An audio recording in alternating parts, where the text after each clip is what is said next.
there's a photograph taken in 1920. Maybe some of you have seen it, of this valley, and must have been taken from the ridge right across from here. And it's kind of an extraordinary photo because there are no trees whatsoever. And all of this valley was bean fields. And they were bean fields that were in a way that under the guardianship of Bishop Landa. And there's one little structure that the foundation of which is on our property. Very small little structure. Little chosa. Chosa. Mm-hmm. And then when we were building this building, the architect, Mark Little, decided that it was important to have a basement. And so when the excavation happened, we discovered enormous river stones. And it moved me so deeply to think, here up above now where the river is, this was, once a mighty river. And it had to be mighty when you looked at those stones. And those stones are planted like seeds around our property. We didn't have to buy any stones. You go down to the stone yard and say, I want this one. We had a supply. I mean, the history in this valley is so extraordinary, including the peoples who were very much the seeds of this earth. The Tewa people who are our neighbors now, and to whom we offer profound gratitude. So as Keido said, this is a ceremony, and it is a ceremony in a way that marks the coming together of worlds, the world of the indigenous peoples of this region, and the corn and beans and squash that we will be planting tomorrow will be mostly, the seed of which will be mostly rematriated to Roxanne Swentzell, who will be here tomorrow. And she, in fact, the corn that we're planting is red flint corn that she is giving us to grow out and then to rematriate, to bring it back to her village, Santa Clara, Pueblo. And in a way, this practice that we're doing is about rematriation. It's truly about coming back to who we are, to the ground of our being, to this sense of extraordinary lineage and heritage that is carried not only by our Buddhist world, but by the lineage that Roxanne and Porter, also hopefully Jill Mamadei is going to be here, Jamie Figueroa and other indigenous peoples to help us plant in this ceremony. And this rematriation is not just a symbolic act. It is an act that allows us to embody the very values that I feel, and I think we at Upaya feel, need to be actualized at this time where the cruelty and the barbarism that is happening in our country and also in many parts of the world. We are taking not being pushed back. We really have to step forward. And part of that stepping forward is to plant deeply our intentions to be a force of healing, but also a place of healing, where people can come home. Yeah. So I want to just thank Gendo so much, who has been our grounds steward in this past time. And Koshin is now in our chaplaincy training and is part of the local Sangha.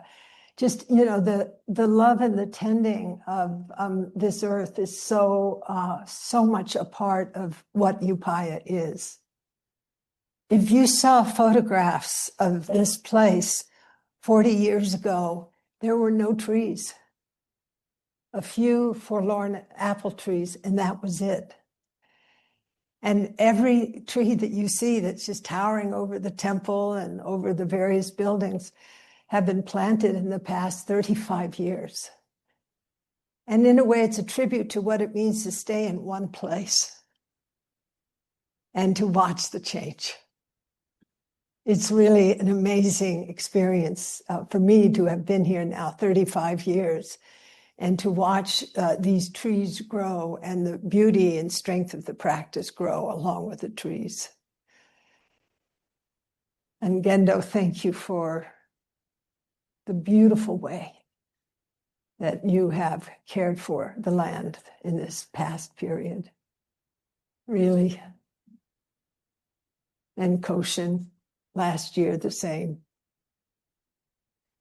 And I want to also acknowledge my beloved friend, Donna Bone. And Jimmy is not here, but they are the bearers of the 100 trees that we have planted in the past year. And many of them, because now I'm about to be 83. And I said, you know, I don't want to just plant saplings. You know, it's pretty selfish, huh? Let's get some real big trees in here. I'm gonna be dead before those little, you know, 2-inch caliper things grow up and do their job. I hate to say it, I want the joy now while I'm still in the body. So thank you, Donna. Boy, some of the trees you walk by here and over there, you think, wow, they must be here for years. Yeah, they were here about 6 months ago for the first time. I mean, and your magic, you know, along with Gendo and Koshin and the team that takes care of this and Jimmy, it's really amazing. So I just thank my land buddies. It's really meaningful to me. Planting life. It is not just about the trees and the earth, but it's about each other. Mm. And Troy, whom I've known 30 years, you were a fry, who now has been on our board of directors for many years and is of Tewa, Hispanic and Sephardic extraction, and of the land from Chimayo and of Truchas and Cordoba, and the king of Dichos. If you went to his Wednesday talk, so beautiful. And just deeply, you know, ordained Zen priest, but also, you know, of this earth. And really walking aside you all these years has been such a privilege, really. For me too. Yeah. Thank you. You put up with me decade after decade. And next to Troy is mile after mile. It's true. We have walked hundreds of miles together. Mm-hmm. We have. And next to Troy is my beloved friend, Alonso Mendez, whom lives in El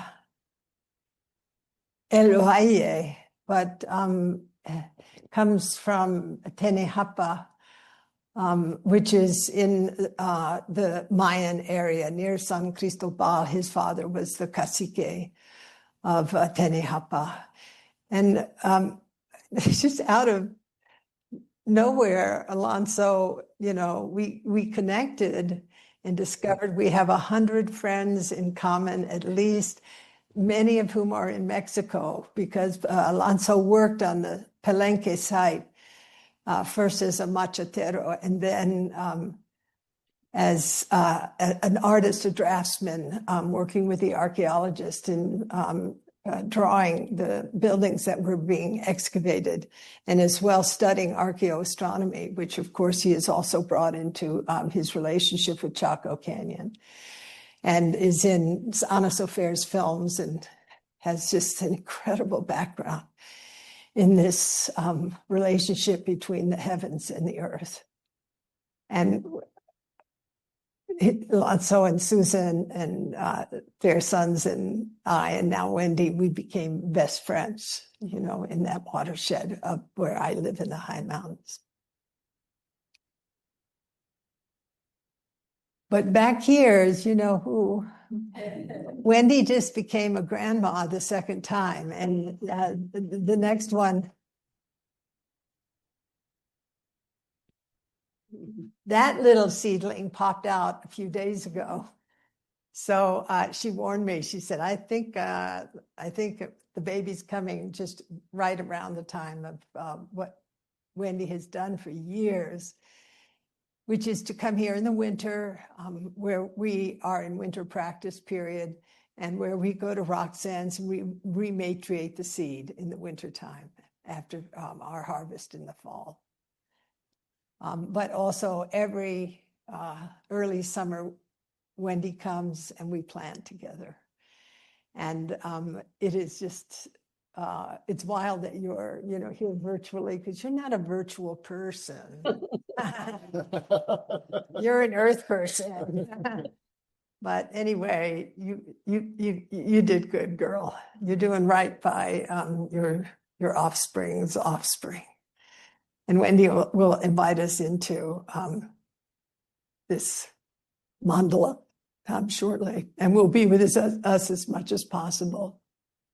You know, the shape of our time together tonight is the kind of opening, and we'll have Wendy will share, and then my brothers will bless us and share. And it is really important that we enter into this time, not, you know, in a secular way. This is sacred time for all of us.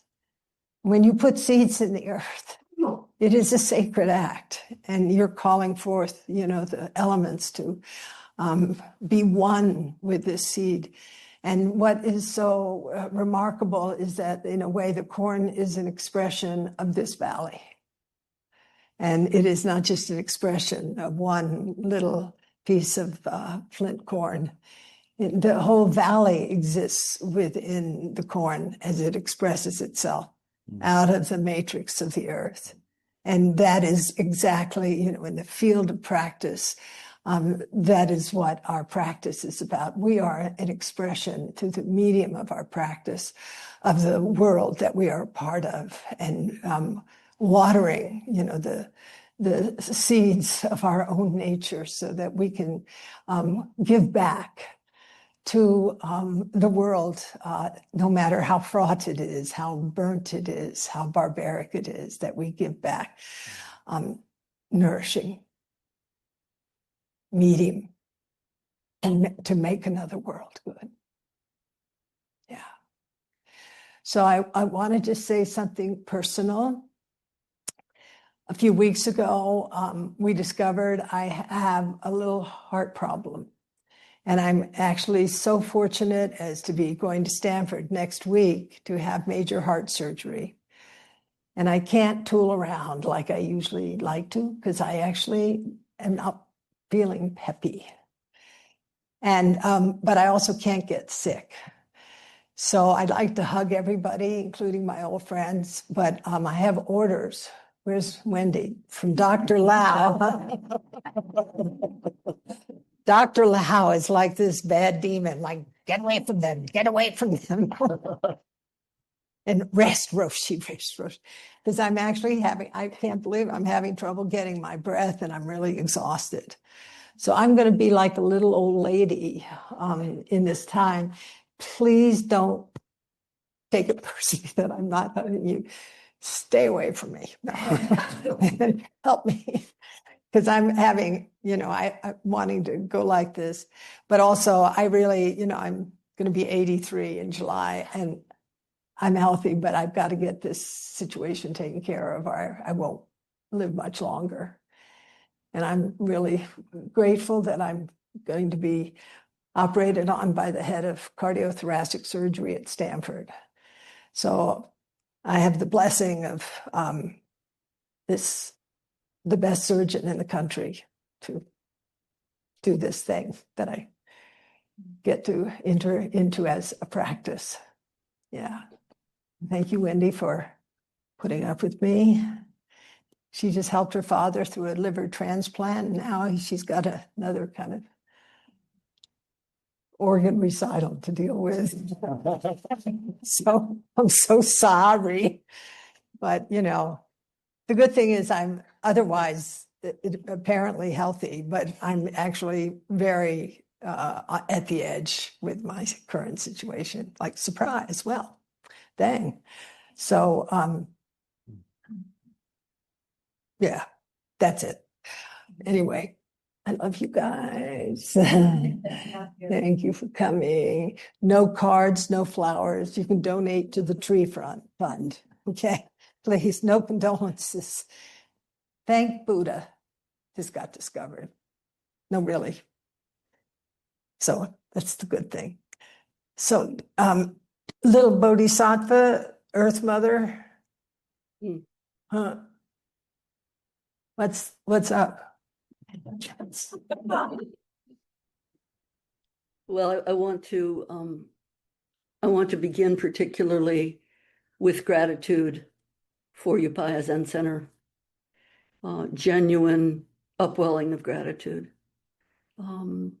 Imagine those of us who are in the cloud this evening or this morning, depending on where we are in the world.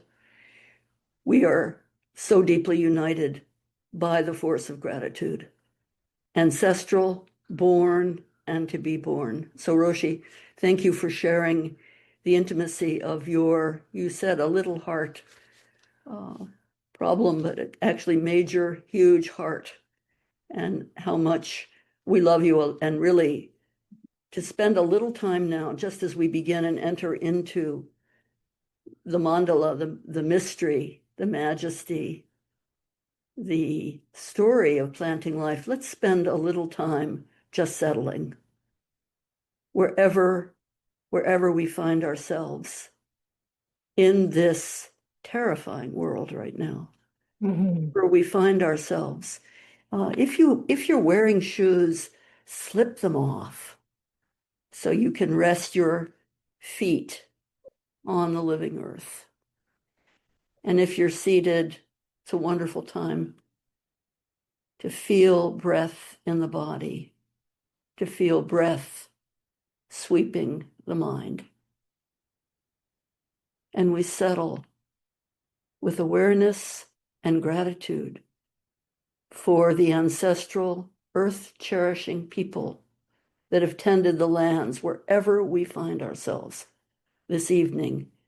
The land, the people, the seed has been tended with diamond clarity and conviction by Native people.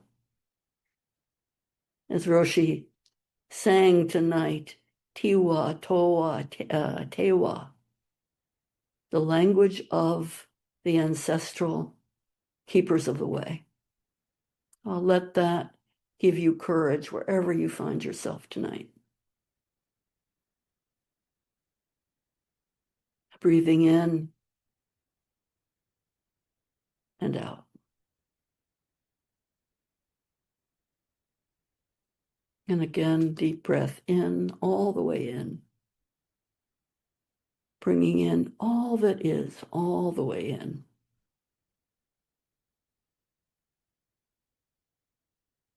And releasing out.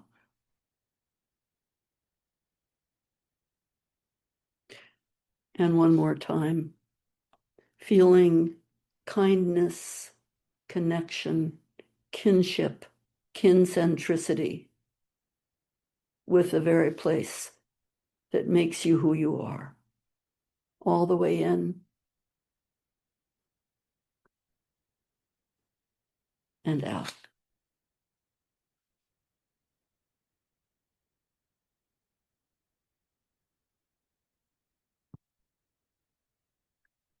Thank you, dear Sangha.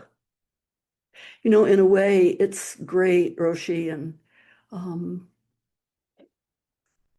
our assembly, it's great for a person who, like me, who's so grounded and of the ground, to be disoriented and to speak from the cloud. Actually, Roxanne, many years, the first time she visited us at Upaya, she came trusting us, not knowing, never having been to Upaya. She came across the valley from Santa Clara, Pueblo, into the heart of a Zen place, really not knowing what was to be. And while she sat with us and spoke to us for the very first time in the Zendo, the skies darkened and thunder clattered from the mountains all the way down to the ground. And she said, I can be at home here. I hear the voice of the ancestors in the thunder and from the clouds, watering the ground.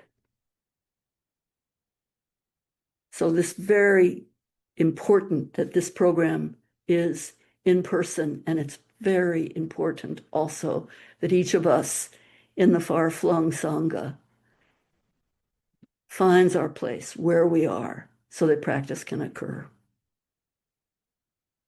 So I'm encouraging all of us to not be spectators, but to join the ancestors.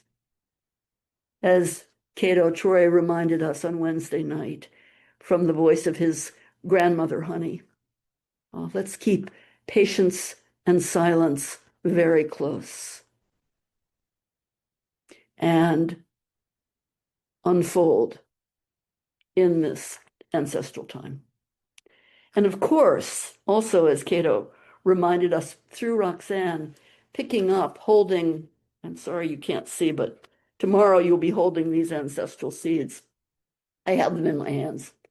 The bear paw bean, the Hopi supai corn in my hand. I've been holding that seed tonight while speaking to you, just holding the seeds and recognizing beautifully, Troy reminded us, that seeds change themselves in relationship to where they are planted. So for those of us who have the opportunity to plant seeds tomorrow, wherever we are, let's change and be changed by the ancestors, by the old voice. An evolution of cultural preservation with Pueblo roots. We are planting seeds in ourselves and outside of ourselves. This is from Roxanne. An evolution of cultural preservation with Pueblo roots.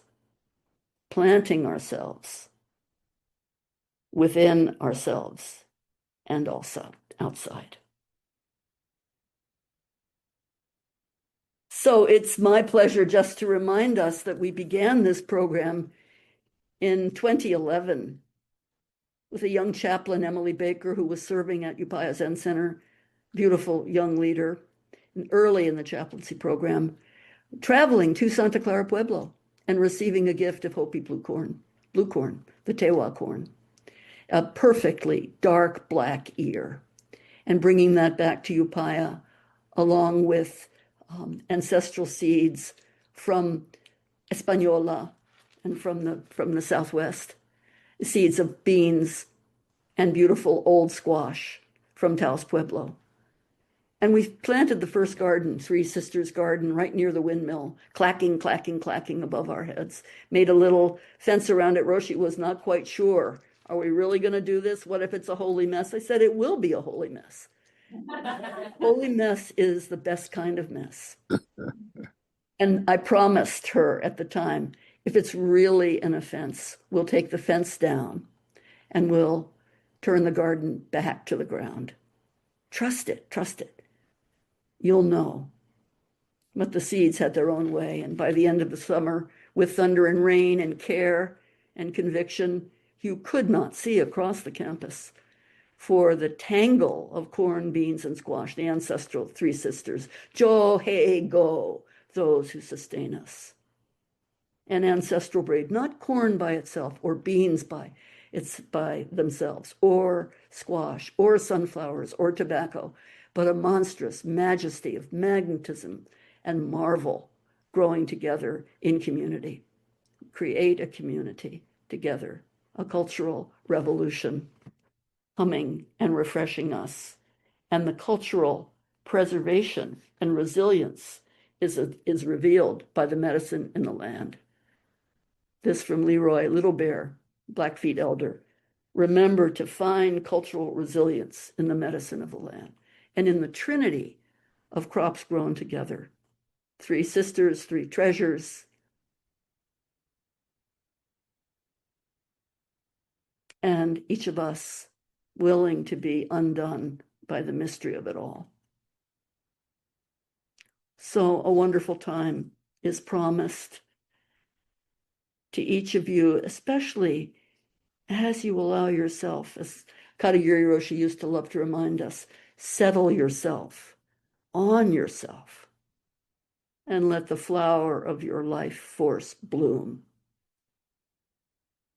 So from this very moment on, as we continue to hear Keido and Alonso, Kodo, Roshi, and other friends call up the Great Spirit, be refreshed and find your original, unique expression. Be a seed that's willing to be adjusted and changed by where and how you plant yourself. And this is not metaphorical language. This is the actual work of taking the human hand, which has received its dexterity and majesty from working in the ground and plucking seeds and bringing them to the table. Earth, air, water, fire, and space, combining to make the food that we love and cherish. May we be nourished that we may nourish life. So it's so important how each one of us comes to the open ground, to the naked ground. And behind me, I hope later, at some point, Kodo will show you, I sent him a photograph of my home altar as a way of encouraging you. Set up a small place, as we do in practice period, for those of you in the far-flung community. Set up a small place that helps you remember how important it is to be alive in these times. So behind me, a long, strong, stout stick that Alonso entrusted me with last year to plant the corn. And when my husband went through surgery, he said, "Give me Alonso's rod and staff that I may walk." And he stumped around after surgery with that. This stick has done so much work since Alonso entrusted it to me. So if you have a favorite trowel, my favorite trowel is from Roshi Joan, and it's also on the altar, and clippers to help you cut through all the tangle of our own confusion and planning. Cha, cha, cha, cha. Cut through it. Stay sharp and shining. Stay sharp and shining. And really give your chance. Take up this opportunity to listen and to hear what is both said and left unsaid, because seeds speak in many languages. Each seed is a long, winding story. And that story can only be heard and told when we're still enough, deep enough, undone enough, and open enough to come forth. I want particularly tonight to acknowledge all the many practitioners who have created Upaya Zen Center. My Dharma sister and colleague, Donna Bone. I keep your quartz stone in my hand tonight. I'm picking it up. A beautiful quartz stone. And all the many, many, many practitioners. All the many practitioners who are here, who helped tend the garden through thick and thin, rain and wind, loneliness and an ample heart full of intensity. Don't be confused when you hear Roshi speak about Wendy. There are many Wendys in the world. I am very happy every time I hear Roshi call up Dr. Wendy Lau, Diane Wendy. I feel that my seed and root structure has grown and is deepened by my Dharma sister, by my younger, magnificent Dharma sister, Wendy Lau, Dr. Wendy Lau. Thank you for accompanying Roshi to the greater Bay Area, to the land of Hummingbird Mountain.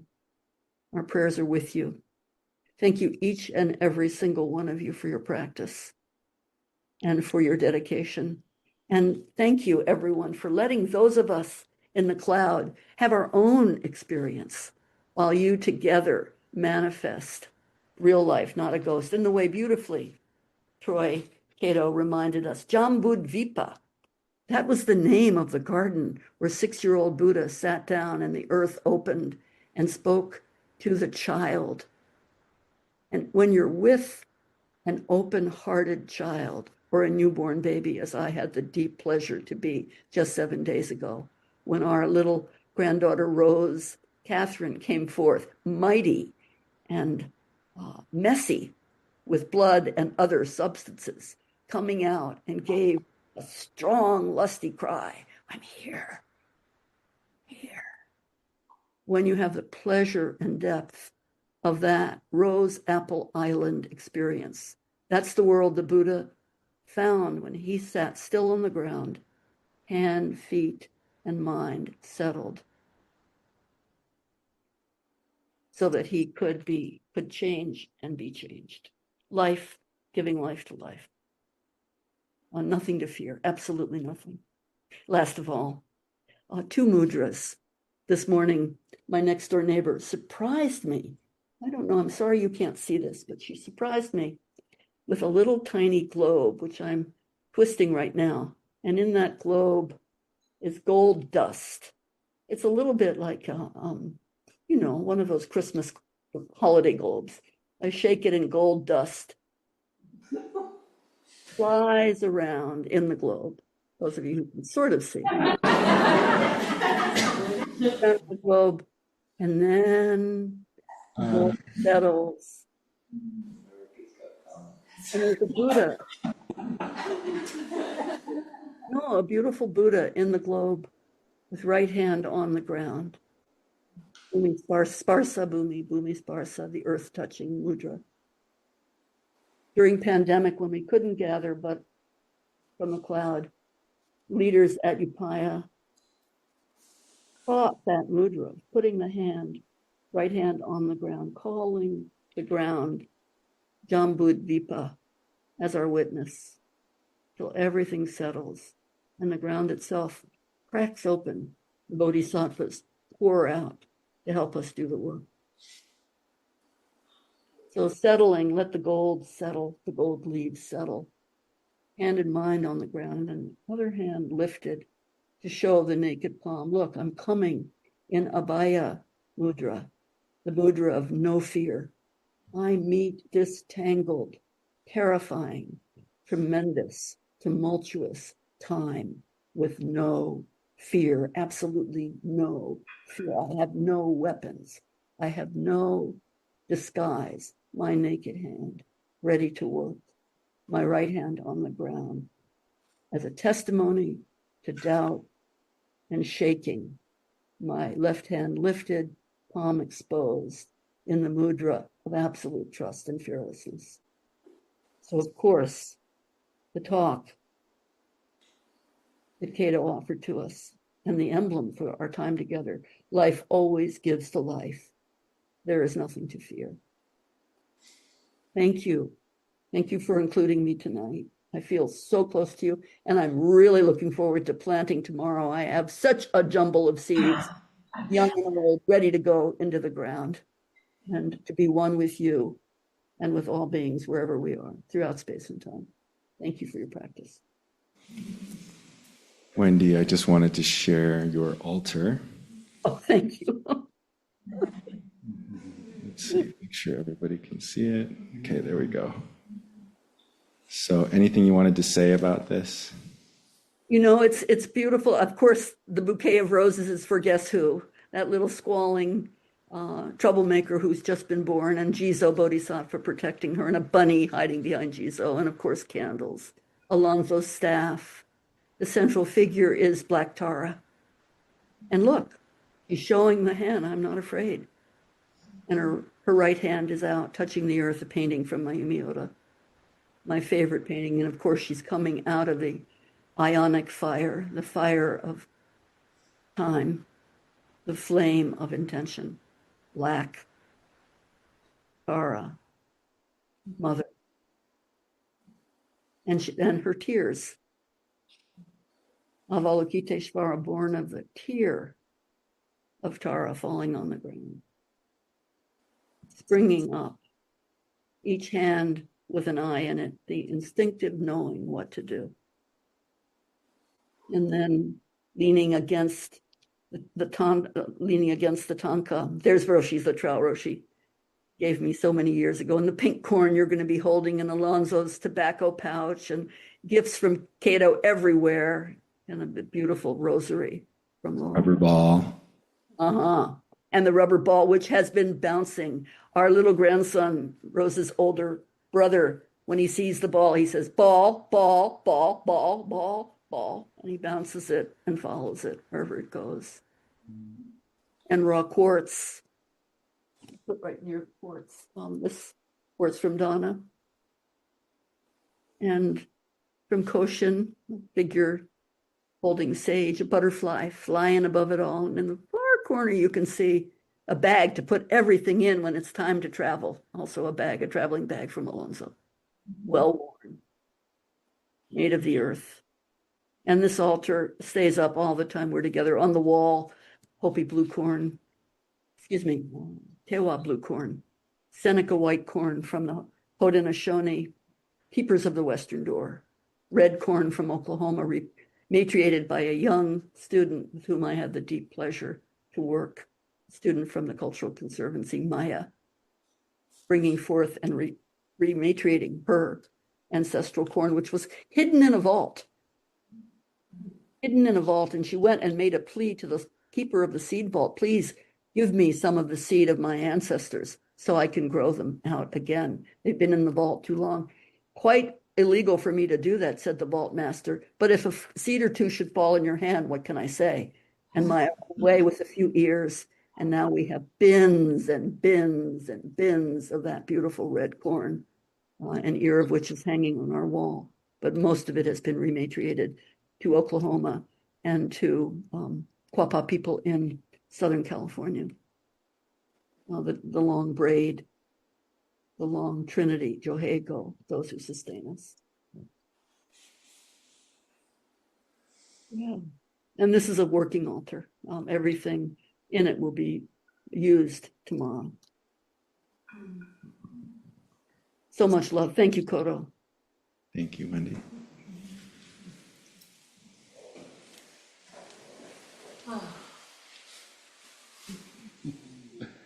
It's a tough act to follow. So good evening, everyone. My name is Troy Keido Fernandez. Troy is my given Christian name, obviously, and Keido is my Zen Dharma name. And I also have a Tewa name, which is Tanside, which means sunbird, given to me by a San Juan elder by the name of Ogowita. Ogowita means roadrunner. And he gave me that name because I wanted to learn Tewa. So every time he came to the office delivering the mail, he would teach me a new Tewa word. And he said, yeah, you need a Tewa name. And so, as Roshi mentioned at the start of this, I have Tewa lineage. It's actually been proven out in my DNA, 20% roughly. And ancestrally, the lore in my family is that probably my family hails from Santa Clara, Pueblo. So very likely, possibly, I would only hope to be related to Roxanne Swentzell, who you will meet tomorrow and who will be helping us plant the garden for the first time. She's been here many times and a deep, dear friend of our community, but she's never come into the garden to plant it with us.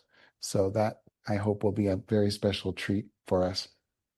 I just want to leave you with a few thoughts and inklings, memories.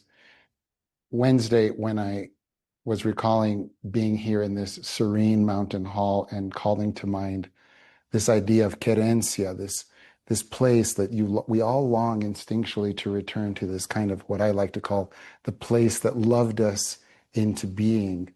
As I was contemplating querencia again this morning, another word came to me in Spanish, the word of herencia, or yes, ancestry, and at once, what is your inheritance, but not like money, like what is it that is passed down to you in the form of wisdom. And I got a big smile thinking of my grandfather, who actually wrote for a weekly magazine, kind of like the Pasatiempo. And it was called La Herencia, and he would, write for it.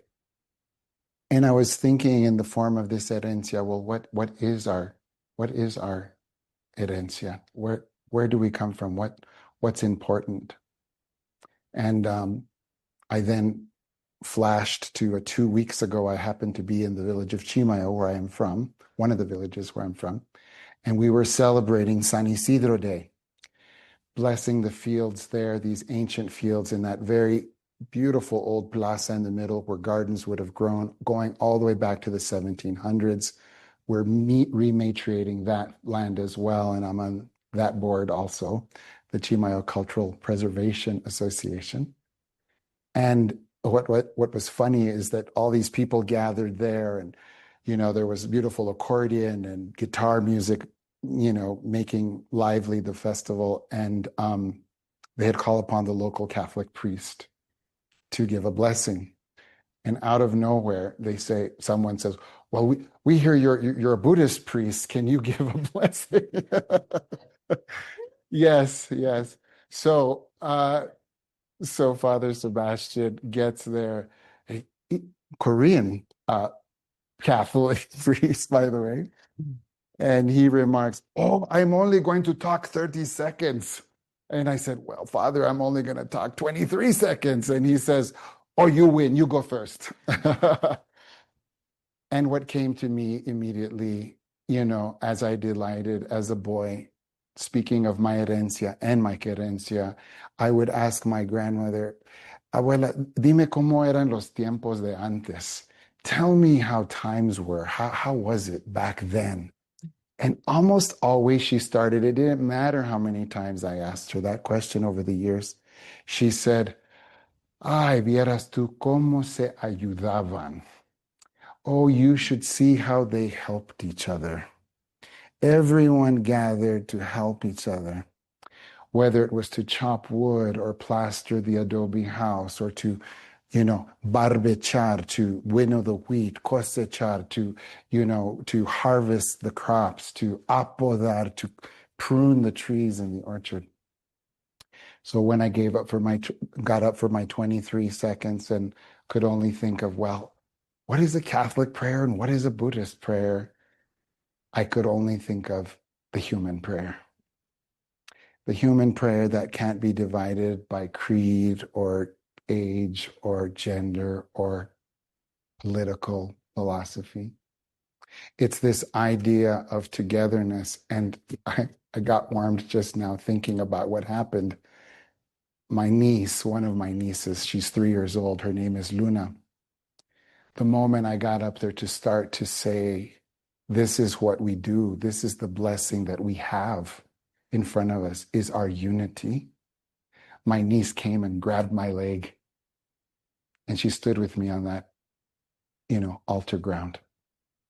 And I thought, perfect. This is what it means. She knew. She gravitated. She joined herself. And so as we contemplate this weekend together, and really consider the courage of the seed, the ones we're going to be holding in our hands, but the ones we also carry inside.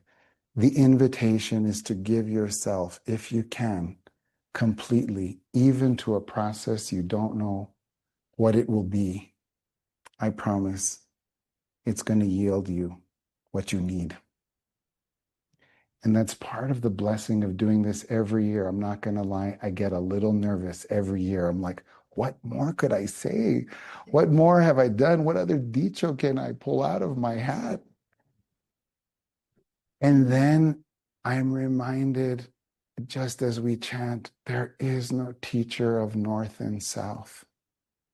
Make no criterion. Show up and it will tell you what to do.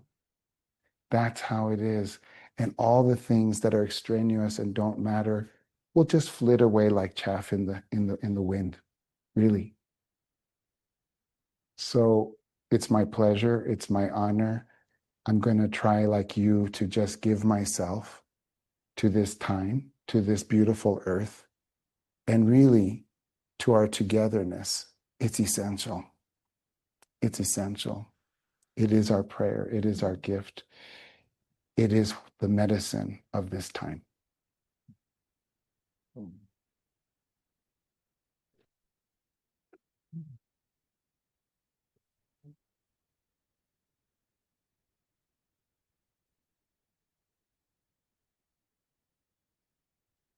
Yeah.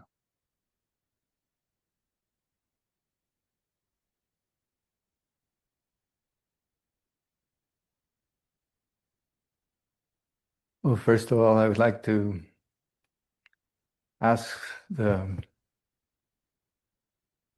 guardians of this place, the guardians of the land, the Tewa, the Tewa, all the native peoples who came here before us, with their permission to be here, to speak, to share.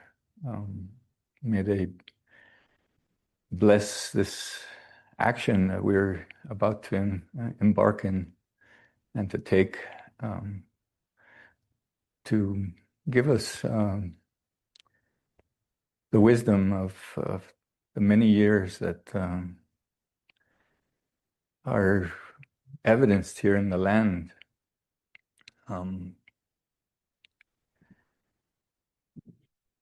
We ask that they be present with us, most of all. They are our ancestors. They are the people that came before us. They were on this earth before us. We follow. So we're children of those people as well. And so any knowledge that comes forth from this earth is directly coming from them, our ancestors. So we ask for forgiveness. We ask for permission, and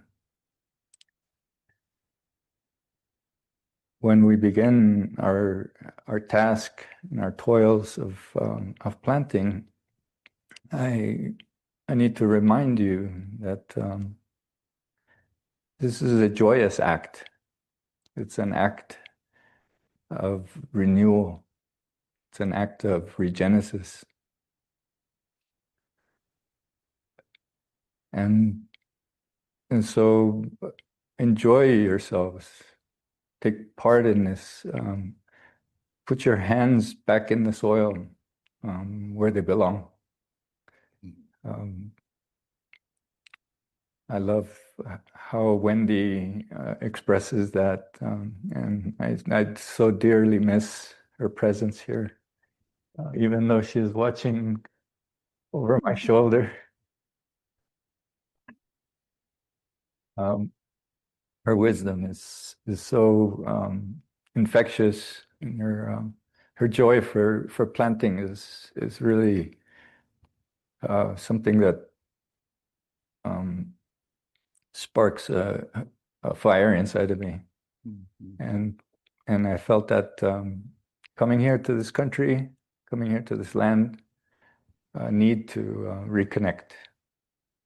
And so that was the effort to try to allow the land to speak to us, to speak to me in a way that only the land speaks, and that's when we're together with it, when we are part of it, when we participate, and planting truly becomes that vehicle, that action that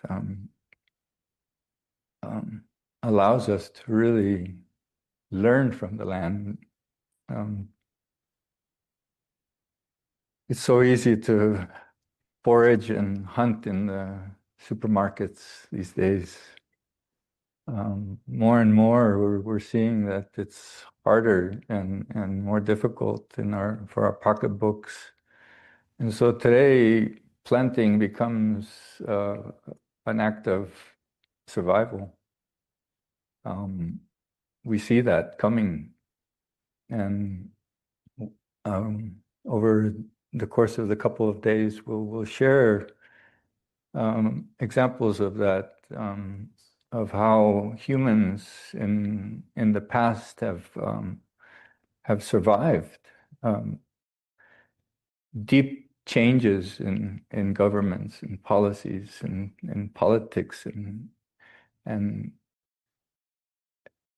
the ones that do survive are the ones that learned how to plant. They were keepers of a tradition, guardians of that tradition. And so today, planting now also becomes a means of survival. But not just for our nutrition, not just for our bodies and ourselves. It's also a way to maintain our sanity, to keep in front of us those things that are the most important in our lives on this world, on this earth. This world has few truths, and one of them, I believe, is this relationship that we have with the earth. If we're able to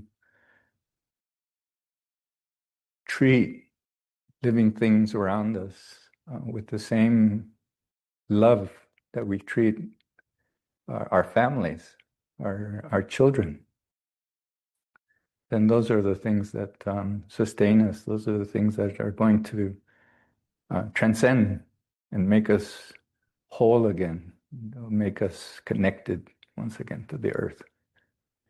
And so when you're out there in the field tomorrow, speak to the earth, get down on your hands and knees. I'm just reminded of the last 2 weeks that we've been planting up in El Valle.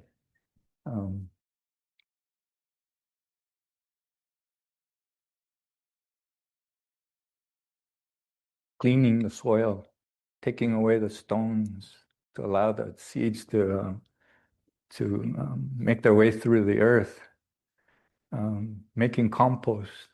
Those kind of things were simple tasks, but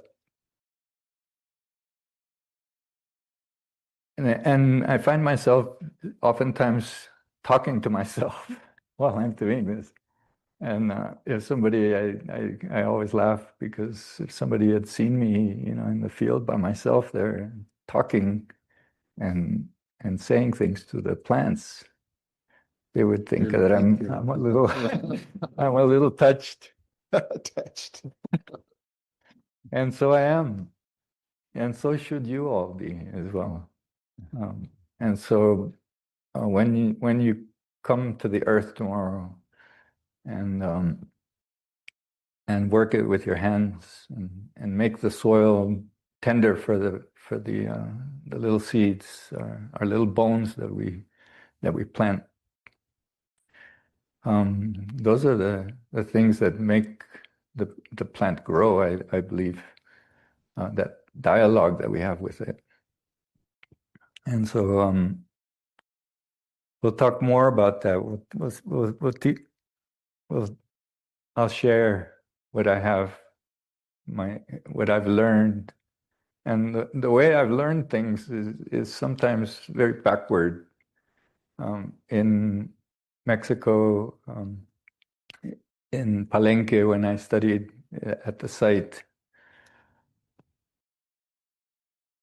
I turned my eyes to the sky because I saw that there was some kind of mystery up there. And there was something that was happening in the sky. And in doing so, I realized that it's not the sky that's it's not just the sky. It's not by itself. It's connected. Somehow it's connected to the earth, and these forces that that are in dialogue between sky and earth. Those are the things that that are critical for us to tap into, I believe, and so those are the things that are the life force on this planet. Those are the things that make things grow. It's a movement up to the sky, and so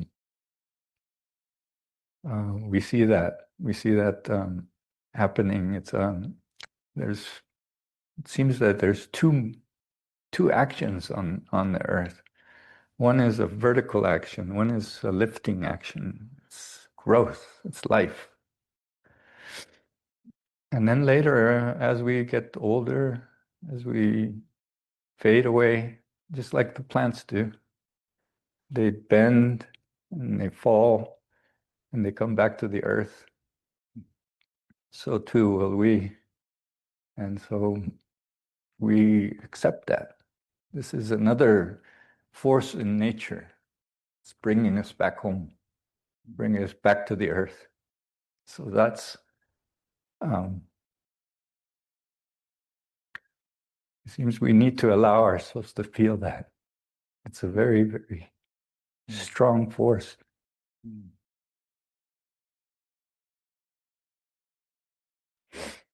And so let's enjoy ourselves while we're doing this and open our hearts, open our minds to this, and feel that as you're engaged in this dance of life and death, because both of those are combined in this process. A plant must live, but it must also die in order to create new life. And that's the meaning of life, basically, here on this planet. To participate in that that dialogue, that movement, that dance. So I thank you all again for coming to be with us. I know many of you guys are gardeners already, I'm sure.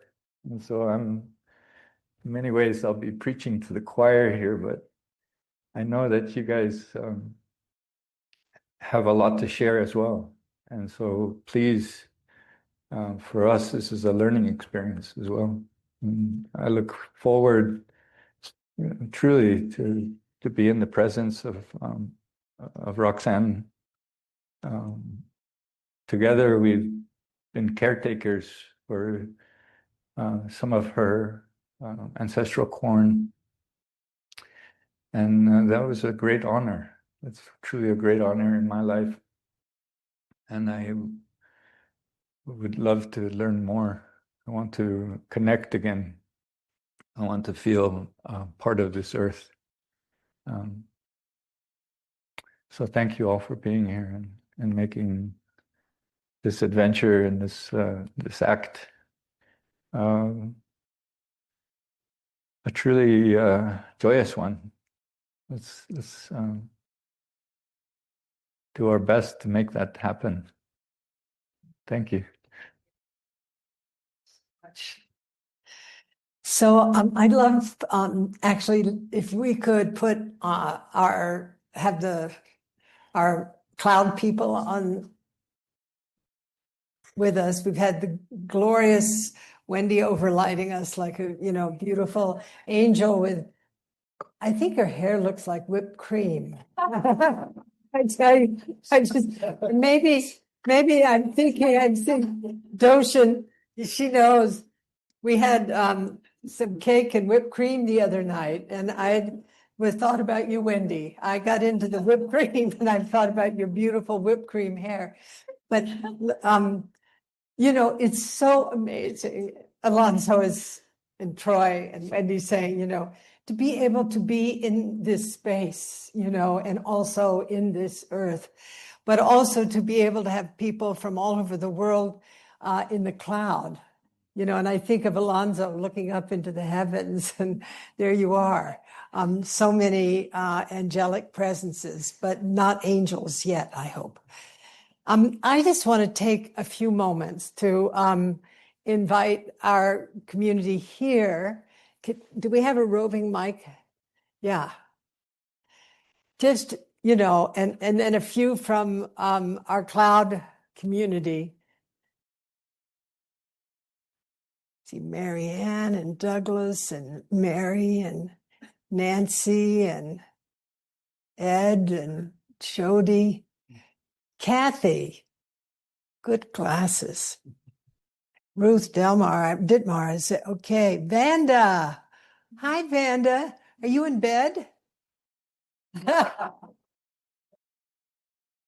No, she's not in bed. She's just very relaxed.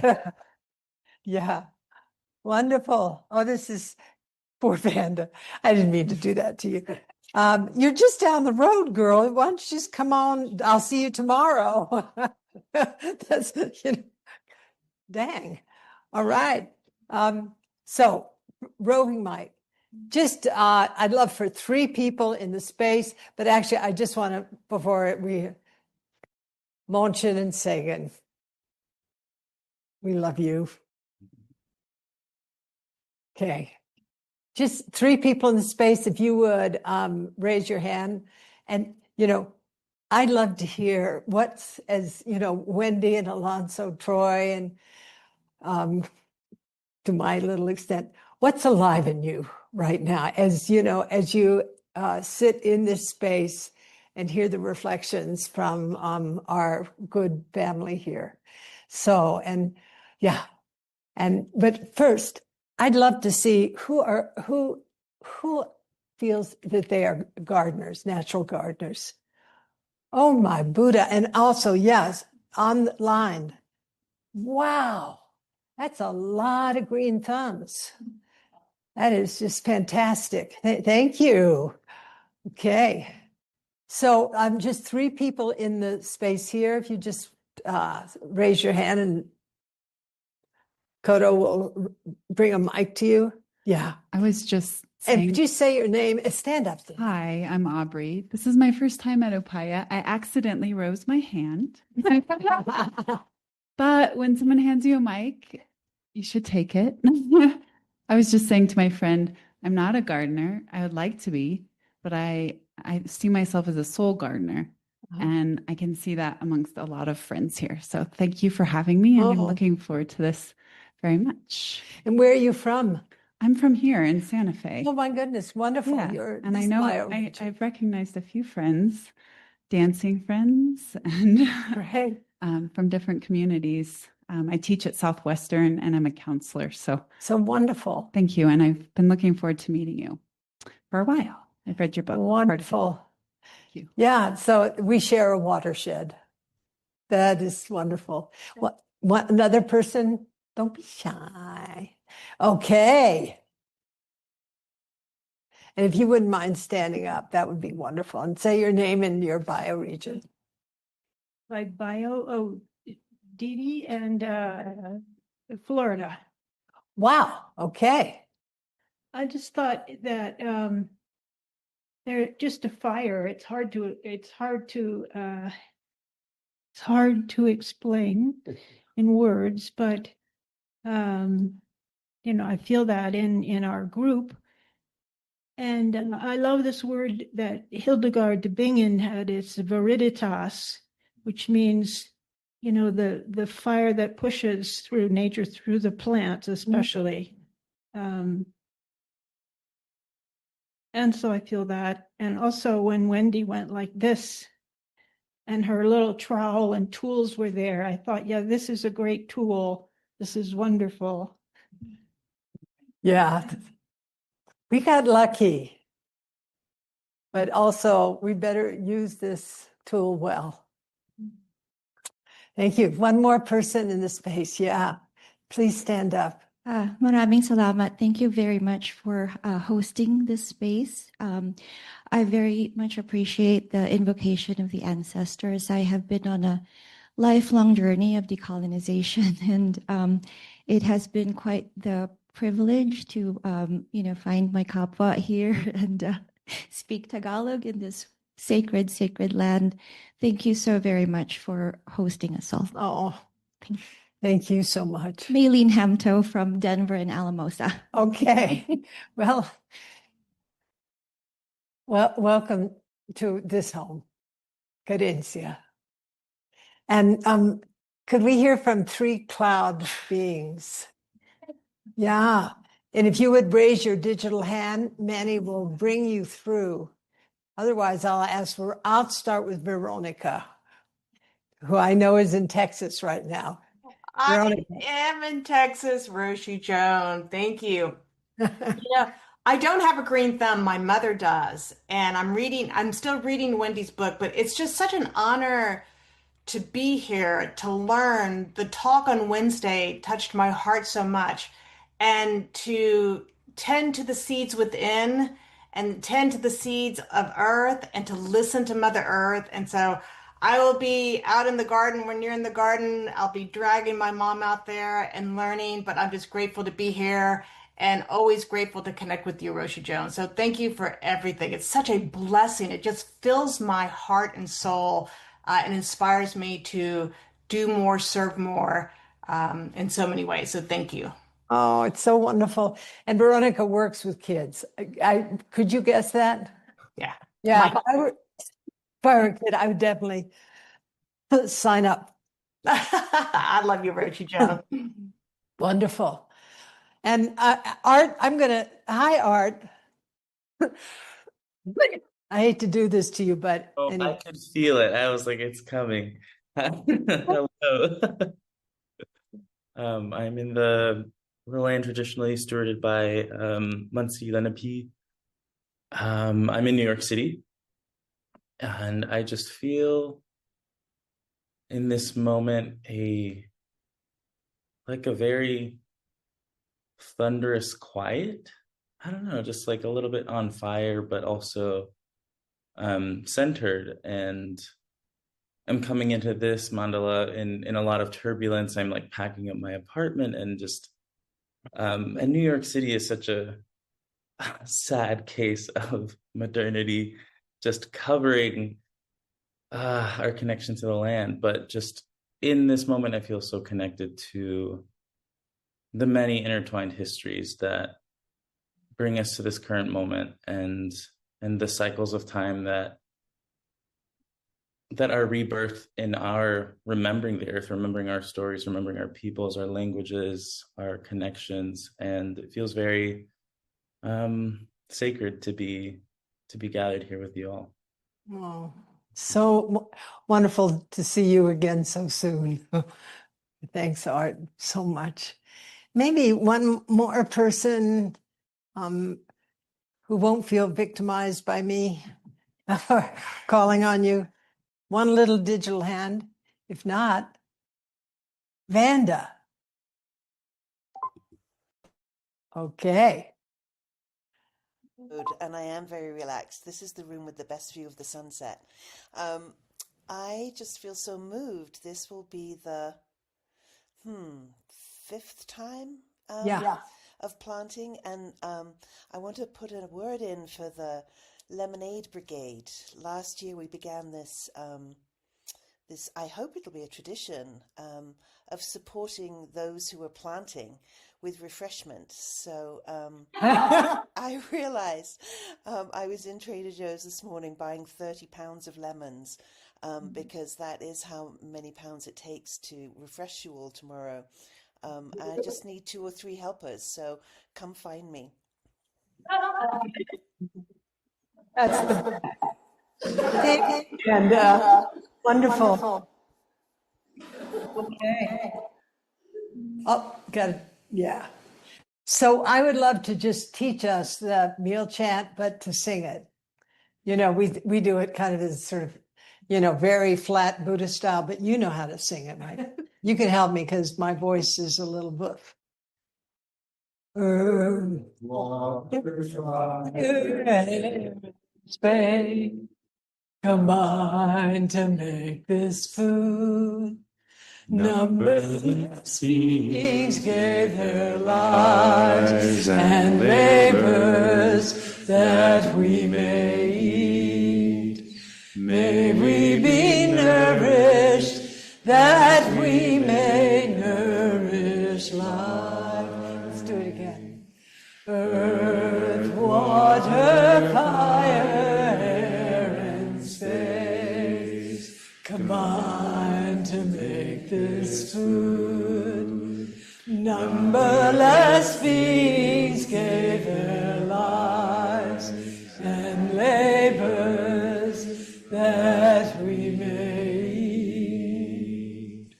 May we be nourished that we may nourish life.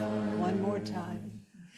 Earth, water, fire, air, and space combine to make this food. Numberless beings gave their lives and labors that we may eat. May we be nourished that we may nourish life. Thank you so much. So I think we'll offer the 4 vows. Yeah.